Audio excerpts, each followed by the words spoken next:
I have been observing the habits of wealthy, financially mobile people, and here is the insight that I have gathered from them. The number one insight is they spend money on high ROI things, and they usually save or are cost conscious around low ROI things. And what I mean by that, you might think like someone who's walking on the street and they have the Paddock and the Tom Fords in every color, blah, blah, blah. Most people are getting that on sale. Like, I did not know that, but a lot of very wealthy people purchase things on sale, or they work with like a wholesaler or a jeweler, or sometimes even the fashion house themselves to acquire these items. Low ROI material things, they hardly ever spend like top dollar on it. So once again, a lot of people that I know that are financially mobile have a jeweler who they will go, jewelers buy things wholesale and they're able to give you a wholesale price. So the Van Cleefs, the APs, blah, blah, blah, they're not paying for it outright. Not all the time. Sometimes they do, but you can also usually get those items on sale or at a wholesale discounted price. Who knew? However, they do spend their money on high ROI experiences or networking opportunities, etc. So they will pay top dollar to be a part of the top professional organizations or like these social networks or social networking clubs. They'll pay top dollar to go to Stad to ski, or to go to Martha's Vineyard and own a home there over the summer. They'll pay top dollar to ensure that their children go to private school. And they'll also pay top dollar for help.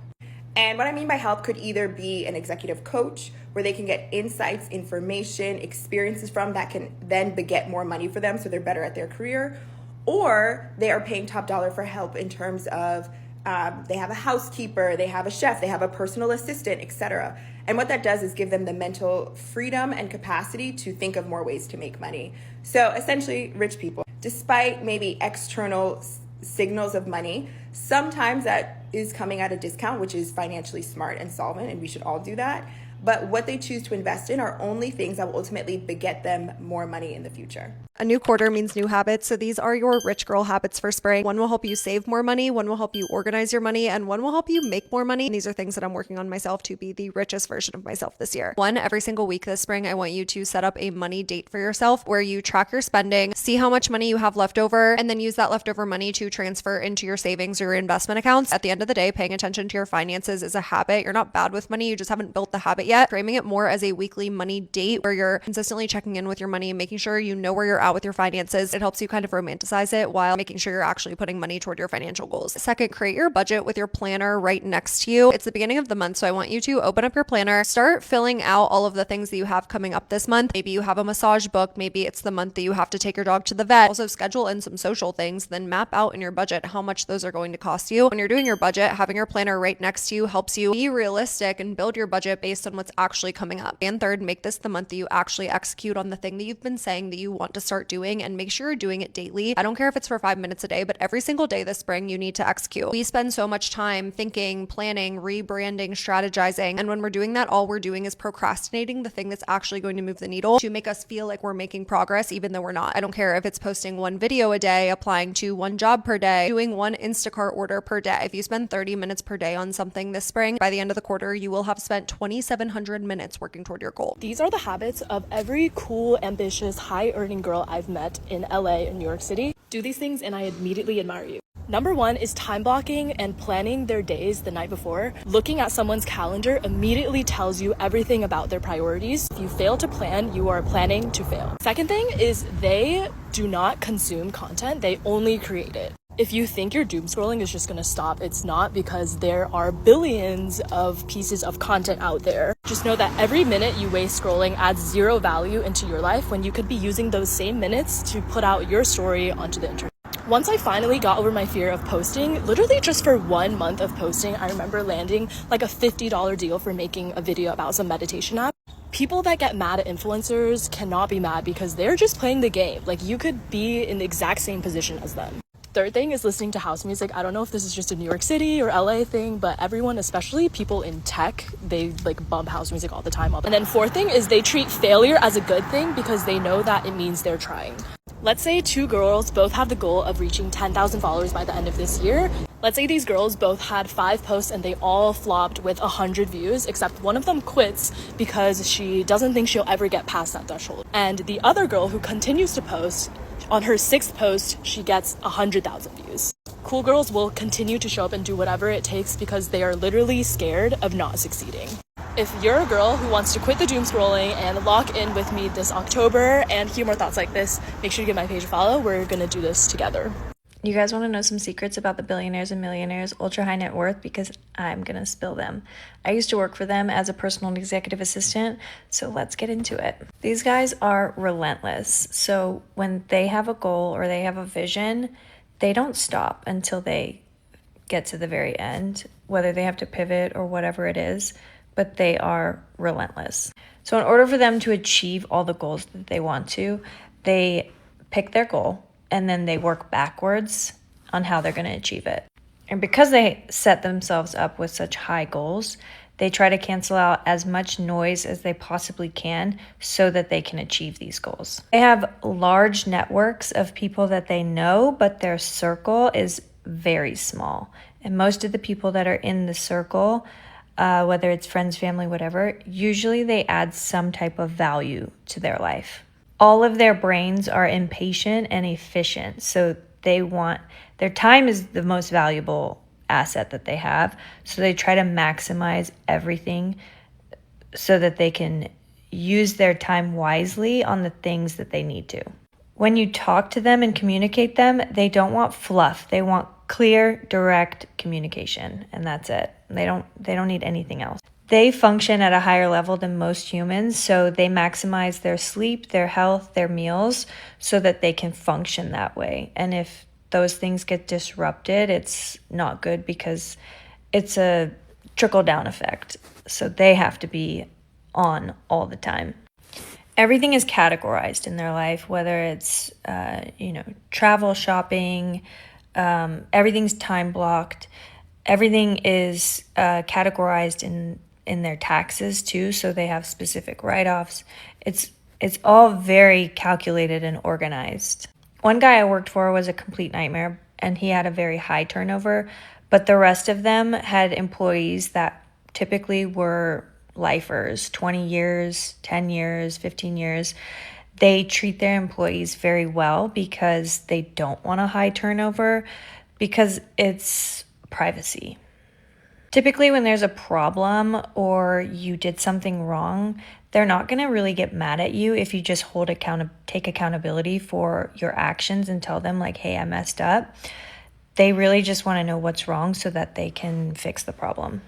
They're constantly up to date on current events, stock market, business trends. They're constantly reading, listening to podcasts, listening to anything that's up to date. They read a lot just because they need all of the information that pertains to them and their businesses. And most of them didn't make their bed every morning. So if you think you have to make your bed to be successful, I'm telling you, you don't. Y'all not gonna want to hear this, but I'm gonna tell you anyway.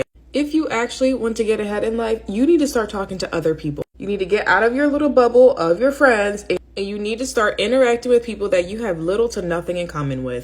Because interacting with people that are totally, completely, so very different from you is what is going to help you level up.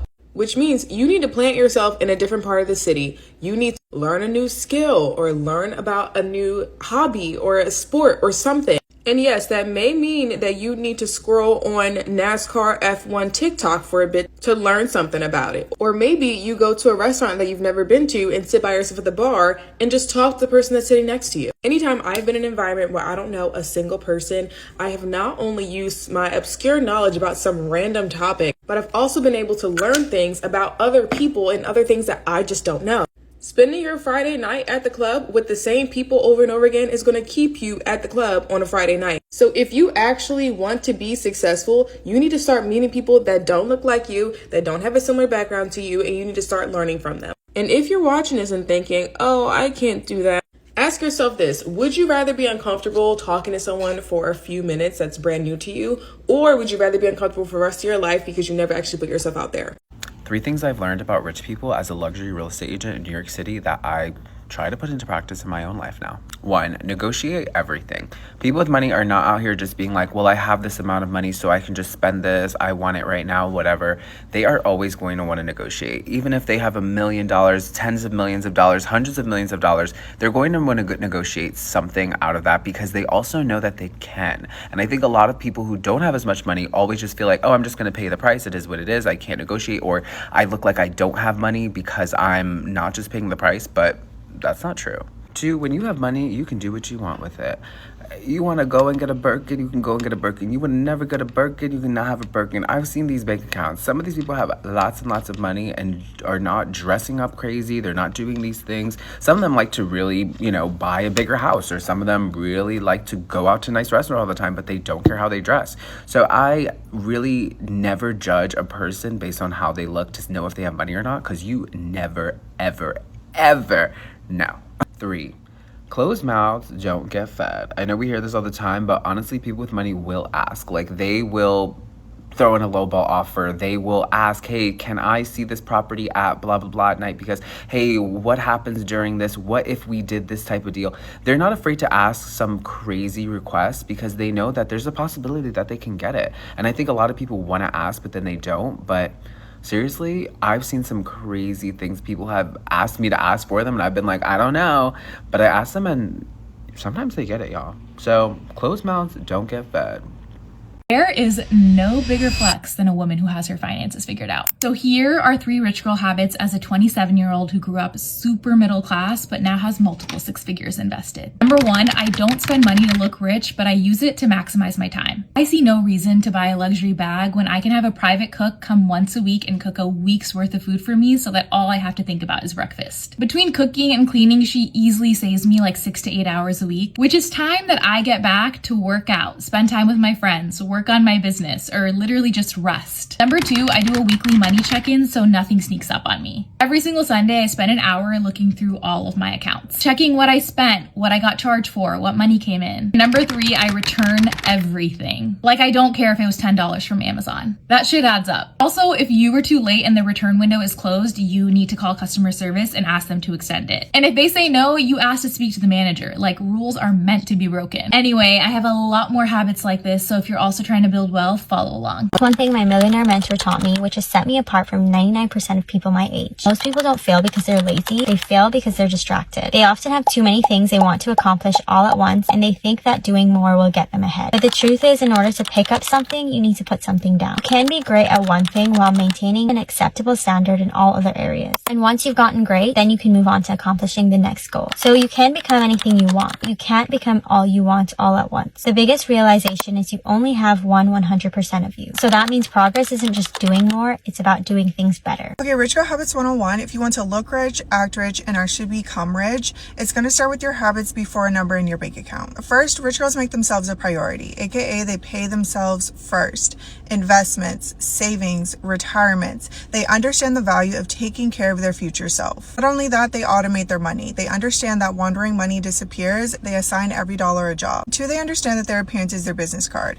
Hair, clean nails, great posture, and no, this isn't shallow. This is a stewardship of the self. Representation is power, and sometimes it's the only introduction you'll get to make. Not only that, look good, feel good. 3, I always say knowledge is currency. They understand that your brain pays the highest dividend. They are forever students in this life, reading, learning, growing. 4, they practice agency. They understand that agency and discipline will take you so far. It's about ownership of your life and making moves. They do not sit in their emotions, in their past, or sit around blaming others. Autonomy is key to a rich life. Lastly, they have boundaries. They protect their time and their energy like assets. If it is not growing you or paying you, then why are you spending it? Change your habits, sharpen your mind, and life becomes a whole lot richer.